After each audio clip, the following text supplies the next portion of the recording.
Baby जरा towel देना। वो क्या है ना, मैं टॉवल बाहर ही भूल गई। बेबी आओ ना, मैं सोच रही थी कि आज हम दोनों साथ में नहा लेते हैं। आओ ना बेबी, क्या हुआ, इतना डर क्यों रहे हो? डर तो ऐसे रहे हो बगल में जैसे आपके बड़े भैया खड़े हैं। है तो वो मेरे पति ना, इतना डर क्यों रहे हो? आओ ना अंदर। अरे आओ ना, दोनों साथ में नहाएंगे और इलू इलू करेंगे।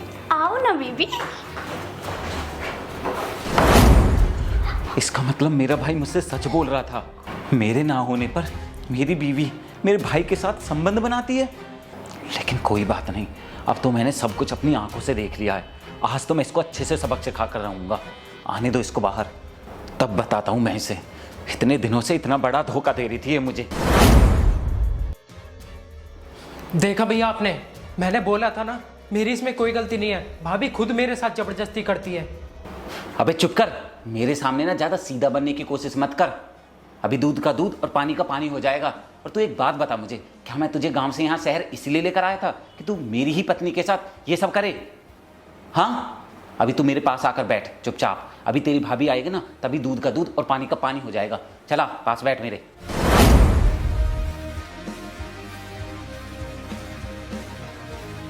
और हाँ, जब तक मैं ना बोलूं चुपचाप रहना, बोलना मत। अरे आप इतनी जल्दी? आप तो शाम को आने वाले थे ना? क्यों, मेरे आने से तुम्हें खुशी नहीं हुई क्या? बुरा लग रहा हूं क्या मैं आता हुआ? अरे नहीं नहीं, आपके बिना तो मेरा मन ही नहीं लगता। तो आपने ये कैसे सोच लिया कि आपके आने से मुझे खुशी कैसे नहीं होगी? अरे बेबी, आप एक सेकंड के लिए भी घर से बाहर जाते हो ना, तो मेरा मन भी नहीं लगता है। मन नहीं लग रहा था? मन क्यों नहीं लग रहा था? अरे तुम्हारा मन लगाने के लिए मैंने अपना छोटा भाई जो छोड़ा हुआ था घर पे। ये क्या बोल रहे हो तुम? ये आपका छोटा भाई है और मेरा देवर है। ये मेरा पति नहीं है जो मेरा मन लगाएगा। आई बात समझ में? अबे चुप कर तू। बकवास मैं कर रहा हूँ या फिर तू कर रही है? तुझे क्या लगता है मुझे तुम दोनों का चक्कर नहीं पता है? मुझे ना सब पता है। और अभी थोड़ी देर पहले जब तू बाथरूम में मेरे भाई को जबरदस्ती बुला रही थी ना, खींच रही थी, तब मैंने अपनी आंखों से सब कुछ देख लिया था और मुझे तेरी सारी सच्चाई पता चल गई थी। तभी मैंने सब कुछ अपनी आंखों से देख लिया था। अरे वो तो अच्छा हुआ आज मैं ऑफिस से टाइम से ही आ गया और मैंने तेरी सारी करतूतें देख ली, वरना मुझे तो तेरे ये कारनामे पता ही नहीं चलते। अरे तुझे शर्म नहीं आई ये सब करते हुए? हाँ बोल, क्यों चला रही थी तू मेरे छोटे भाई से चक्कर? हाँ तो क्या हुआ, सारी गलती मेरी थोड़ी है। ये खुद मेरे पास आता है, मैं खुद नहीं बुलाती उसको, ठीक है? अरे भाभी ये क्या बोल रहे हो आप ही तो मुझसे ये सब करने के लिए बोलती थी और बोलती थी कि देवर जी अगर आपने मेरे साथ ये सब नहीं किया तो तुम्हें झूठे रेप के केस में फंसा दूंगी। और भैया मैंने तो इनसे तब भी मना किया था, लेकिन ये बोलने लगी कि तुम्हारे भैया तो ऑफिस में रहते हैं, उन्हें तो मेरी फीलिंग्स की कोई कदर ही नहीं है, उनके पास तो मेरे लिए टाइम ही नहीं है, और अगर तुमने मेरे साथ ये सब नहीं किया ना तो तुम्हें तो रेप के केस में फंसाऊंगी, फिर बाहर जाके अपना चक्कर चलाऊंगी और फिर देखना तुम जेल जाओगे और बाहर तुम्हारी सब में कितनी बेइज्जती होगी।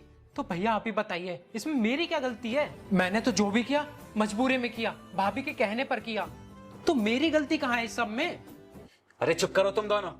गलती चाहे तूने की चाहे उसने, पर गलती तो हुई है ना, और तुम दोनों को इस गलती की सजा मैं जरूर दूंगा। तुम दोनों की कंप्लेंट मैं पुलिस में करूंगा और फिर पुलिस बताएगी तुम दोनों को तुम दोनों ने कितनी बड़ी गलती करी है। अरे बेबी ये क्या बोल रहे हो तुम? मैं प्रॉमिस करती हूँ कि आगे से ऐसा कभी नहीं होगा। प्लीज मुझे माफ कर दो। अरे अगर तुम्हें माफी मांगनी है ना तो पुलिस स्टेशन में मांगना, मुझसे नहीं मांगो। जा रहा हूं मैं। भैया भैया प्लीज मुझे तो माफ कर दो भैया। बेबी मेरी बात तो सुनो, प्लीज बेबी सुनो तो। मैंने तो सब कुछ इनके कहने पर ही किया था, मुझे भी फंसा दिया।